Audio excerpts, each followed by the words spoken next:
ఏందో అది తీసుకువెళ్ళటానికి ఈ అంశాన్ని వాడుకుంటున్నట్టుగా కనిపిస్తోంది. ఇక ఇద్దరు టీడీపీ ఎమ్మెల్యేలను అధిష్టానం వివరణ కోరింది. ఒకటి విజయవాడ సెంట్రల్ ఎమ్మెల్యే బోండా ఉమా అయితే, రెండు ఆళ్లగడ్డ ఎమ్మెల్యే అఖిలప్రియ. సో ముద్రగడ సంస్మరణ సభలో ఈ మధ్య బోండా ఉమా కొన్ని వ్యాఖ్యలు చేశారు. ముద్రగడ ఎఫెక్ట్ తోనే 2019లో మేము అధికారంలోకి రాలేకపోయాము తిరిగి అని చెప్పేసి దాని మీద పెద్ద చర్చ అయితే జరుగుతోంది. బోండా ఉమా అయితే వెనక్కి తగ్గేది లే అన్నట్లుగా మాట్లాడుతూ ఉన్నారు. అండ్ అఖిలప్రియ అహోబిలం వివాదం. సో ఏంటి అంటే వివరణ కోరింది, అంటే ఈ కమిటీ ముందు హాజరైనట్టుగా సమాచారం. సో ఎటువంటి వివరణ ఇచ్చారు, ఏం జరుగుతోంది? అంటే ఇక్కడ బోండా ఉమా వ్యవహారం అనేది తెలుగుదేశం పార్టీలో చాలా పెద్ద చర్చకి కారణమైంది. ఎందుకంటే ఒక శాసనసభ్యుడు ఒక సభకు హాజరవ్వటం, చేసిన వ్యాఖ్యలు అనేది పెద్ద దుమారం రేపే.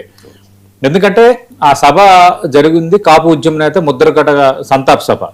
దాసరి రామ్ అనే ఒక కాపు ఉద్యమ నేత నిర్వహించిన సభ.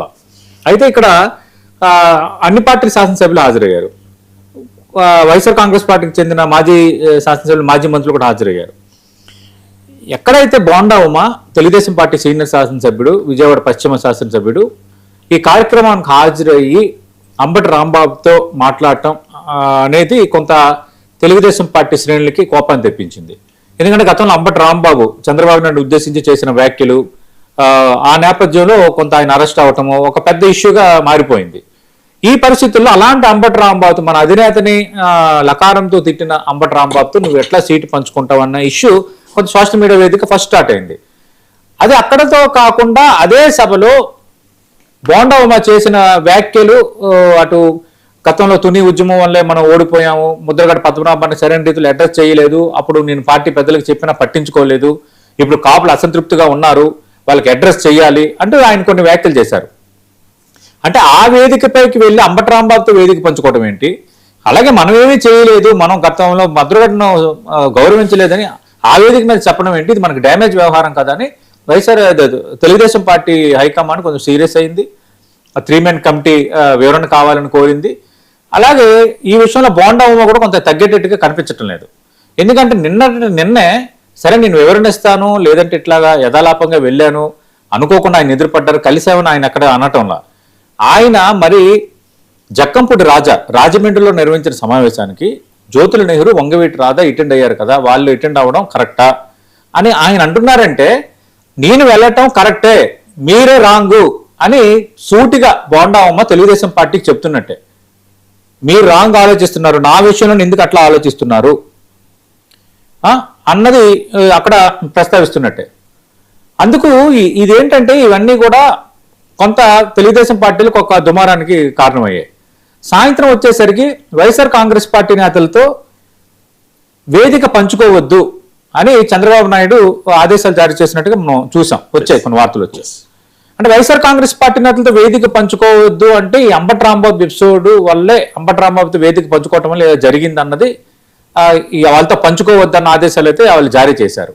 ఇది నిన్న జరిగింది, దానిపైన ఏది ప్లస్ ఏది మైనస్, తెలుగుదేశం పార్టీ విధానం కరెక్టా లేదన్నది మనం నిన్నంతా మనం మాట్లాడుకున్నాం. ఇప్పుడు బోండా ఉమా ఏ వివరణ ఇచ్చారనేది కీలకమైంది.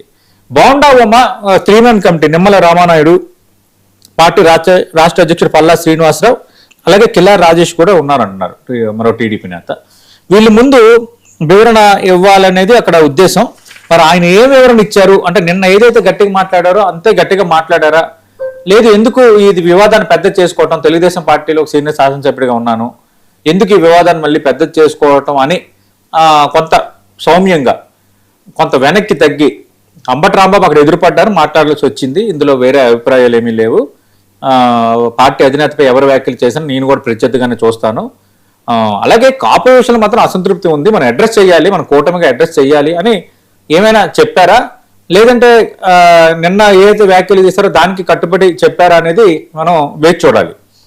కానీ ఈ విషయంలో బోండా ఉమాతో టచ్లో ఉన్న నేతలు కానీ, టచ్లో ఉన్న ఆయన సన్నిహితులు కానీ కొందరు ఒకరిద్దరితో మాట్లాడినప్పుడు ఈ విషయంలో ఆయన మాత్రం వెనక్కి తగ్గడం లేదు, వెనక్కి తగ్గేదే లేదు, ఆయన చేసిన తప్పేంటి, నేను చేసిన తప్పేంటి ఆయన ప్రశ్న చేస్తున్నారని బోండా ఉమా అనుచరులు సన్నిహితులు చెప్తున్నారు. ఆయన చేసిన తప్పేంటి, ఆ కార్యక్రమానికి వెళ్ళడం తప్ప, మరి ఇన్ని కార్యక్రమాలకు ఎంతమంది వెళ్తున్నారు, సోమవీర్రాజు వెళ్ళారు, అక్కడ భారతీయ జనతా పార్టీ షోకాజ్ ఇస్తుందా, సంతాప్ సభకి సోమవీర్రాజు అక్కడ రాజమండ్రిలో మీటింగ్ వెళ్ళారు అని. టీడీపీలో ఒక వర్గం ఇప్పుడు చరవితేటలకు ఏం చేస్తుంది తెలుసా రవి గారు, టీడీపీలో ఒక వర్గం ముద్రగడ కాపు ఉద్యమ నేత కావచ్చు కానీ వైఎస్ఆర్ కాంగ్రెస్ పార్టీ నేత కదా, ఇప్పుడు వైఎస్ఆర్ కాంగ్రెస్ పార్టీ ఎఫిలియేటెడ్ నేత కదా, అతను కుమారులు వైఎస్ఆర్ కాంగ్రెస్ పార్టీలో ఉన్నారు అంటే అప్పుడు అది వైఎస్పీ నేత సంతాప్ సభకి టీడీపీ నేతకి ఇతను ఎందుకు వెళ్తాడని సోషల్ మీడియాలో కింద అటాక్. ఒకటి అంబటతో సీటు పంచుకోవటం, రెండోది ముద్రగడ పద్మనాభ సంతాప్ సభకు హాజరవటం అనేది ఇష్యూ కంటే ముద్రగడ పద్మనాభ వైసీపీ నేత కాబట్టి వైసీపీ నేత సంస్మరణ సభకు నువ్వు ఎట్లా అటెండ్ అవుతావు అని. అంటే తెలుగుదేశం పార్టీలో కొందరు ముద్రగడ పద్మనాభాన్ని కేవలం వైఎస్ఆర్ కాంగ్రెస్ పార్టీకి పరిమితం చేస్తున్నారు. ఆయన చేసిన కాపు ఉద్యమం, ఆయన చేసిన త్యాగాల్ని అంత బ్రాకెట్స్లో చూడటం లేదు. మరి అతను తెలుగుదేశం పార్టీలో కూడా ఉన్నాడు కదా, కాంగ్రెస్ పార్టీలో ఉన్నాడు కదా ముద్రగడ పద్మనాభం. అంటే ఈ విధంగా ఏమైపోయిందంటే ఈ బోండా ఉమ్మ వ్యవహారంతో ఇదంతా ఒక రప్చర్ అయిపోయి కొందరు కాపు నేతలు అంటున్నారు ఏంటంటే బోండా అంటే ముద్రగడ విషయంలో అంటే Telugu Desam party stand, Telugu Desam party model ఏ విధంగా ఉంది అన్న అంశాన్ని మరికొందరు కాపు సామాజిక వర్గం నేతలు ఇప్పుడు తెర ముందుకు తెస్తున్నారు. సరే, ఈ విషయంలో తెలుగుదేశం పార్టీ స్టాండ్ ఏంటి అనేది మనం పక్కన పెడుతుంది, అప్రస్తుతం అవుతుంది. కానీ బోండా ఉమా విషయంలో మాత్రం మరి బోండా ఉమా ఏం వివరణ ఇచ్చారు, ఆ వివరణతో 3-man కమిటీ సంతృప్తి చెందిందా, మరి బోండా ఉమా వివాదం సమసిపోయిందని పల్లా శ్రీనివాసరావు ప్రకటన చేస్తారా, ఒకవేళ బోండా ఉమా వెనక్కి తగ్గకపోతే బోండా ఉమా భవిష్యత్తు కార్యాచరణ ఏంటి అన్నది ఆసక్తికరం. ఎందుకంటే విజయవాడలో విగ్రహం కూడా పెడతామన్నారు. మొన్న ముద్రగడ మరణం తర్వాత ఏమైందంటే మళ్ళీ కొంత కాపు నేతల్లో కదలికి వచ్చింది. పార్టీలు వేరైనా మళ్ళీ కాపు సామాజిక వర్గ నేతలు ఒకరికొకరు కలవడం, ఒకరికొకరు మాట్లాడుకోవడం అనేది ఇప్పుడు జరుగుతోంది.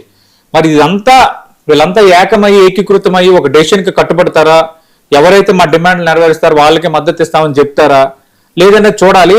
దానికి బోండా ఉమా ప్రాతిపదిక అవుతారా, లేదంటే పార్టీ శాసనసభ్యుడిగా ఉన్నాడు కాబట్టి మొన్న ఇచ్చిన దానికి వివరణ ఇచ్చి అక్కడితో కూల్ అయిపోతారు అనేది మనం చూడాలి.